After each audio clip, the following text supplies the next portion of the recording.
I would like to welcome Dr. Trevor Nichols to the show. I kind of think of it as like we're spinning these plates, and those are the plates that I'm spinning. It's the family, it's the faith, it's the fitness, and it's the teeth. And sometimes as one of those plates, as your spinning starts to slow, you have to focus on spinning that plate before you to the next one. We need to find what we define as success for ourselves. It's not wrong to think about your own happiness. It's really important to say is like, it's not selfish. Put the fear aside.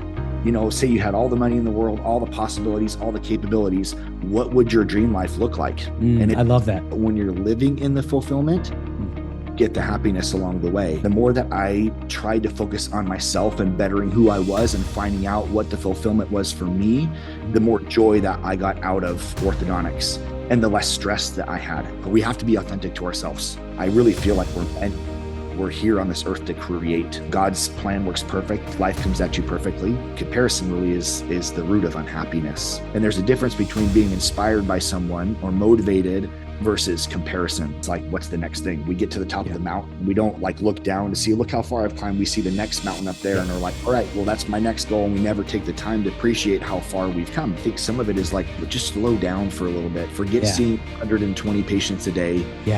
Just slow down and communicate with people, educate people. I always felt before when I wasn't being as authentic to what I knew was in my heart, I was hoping that I would get that with the next thing that I achieved. Finding out what brings them fulfillment as soon as possible, I think will bring them that fulfillment in an authentic way that will lead them to loving their life as soon as they can. If you want to perfect it, you got to spend the time and energy to know what you want it to look like and then to get after it. If you don't go after it, you're never going to get it. My why and what brings me joy in ortho is seeing the transformations and doing as much as I can from a clinical perspective. A lot of us as orthodontists, we feel like, oh, we don't need hand skills because we're putting brackets on.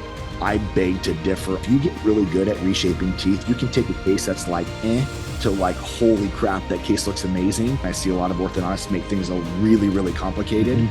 But the more we simplify the mechanics, the more we can reproduce them. We talk about, you know, the giving and the service, but part of that also is being open to receiving. We have to follow our hearts to what's authentic to us to get us to that right path. If not, we're living inauthentically, and that isn't going to bring us happiness. It all starts with that vision. If we have the vision for our life and our vision for what our clinical goals are, I think we're able to enjoy the process a lot more.